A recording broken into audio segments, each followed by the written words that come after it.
27 years old, I left a very demanding job in management consulting for a job that was even more demanding, teaching. I went to teach 7th graders math in the New York City public schools. And like any teacher, I made quizzes and tests, I gave out homework assignments. When the work came back, I calculated grades. What struck me was that IQ was not the only difference between my best and my worst students. Some of my strongest performers did not have stratospheric IQ scores.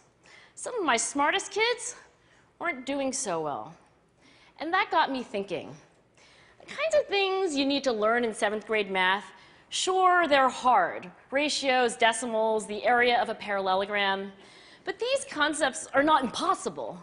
And I was firmly convinced that every one of my students could learn the material if they worked hard and long enough.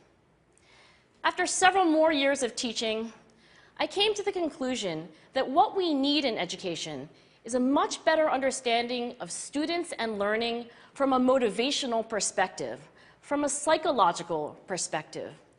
In education, the one thing we know how to measure best is IQ. But what if doing well in school and in life depends on much more than your ability to learn quickly and easily? So I left the classroom and I went to graduate school to become a psychologist. I started studying kids and adults in all kinds of super challenging settings.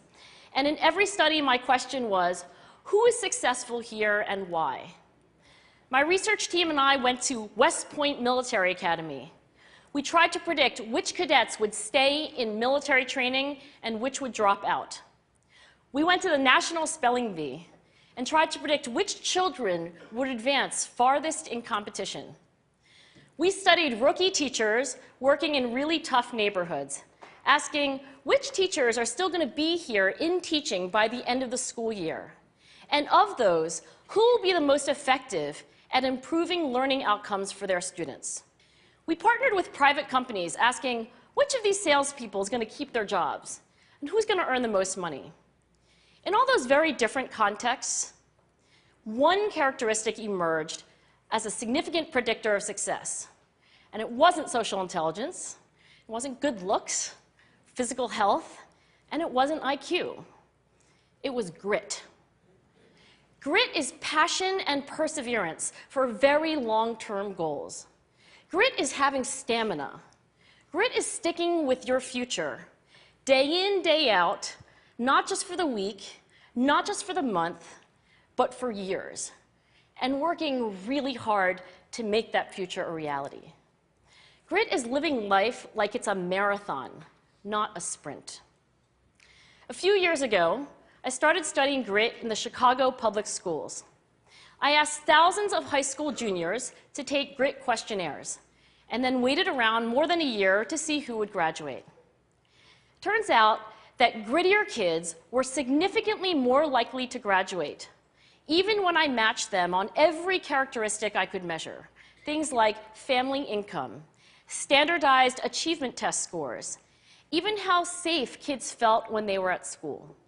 So it's not just at West Point or the National Spelling Bee that grit matters, it's also in school, especially for kids at risk for dropping out. To me, the most shocking thing about grit is how little we know, how little science knows about building it. Every day, parents and teachers ask me, how do I build grit in kids? What do I do to teach kids a solid work ethic? How do I keep them motivated for the long run? The honest answer is, I don't know. What I do know is that talent doesn't make you gritty. Our data show very clearly that there are many talented individuals who simply do not follow through on their commitments. In fact, in our data, grit is usually unrelated or even inversely related to measures of talent. So far, the best idea I've heard about building grit in kids is something called growth mindset.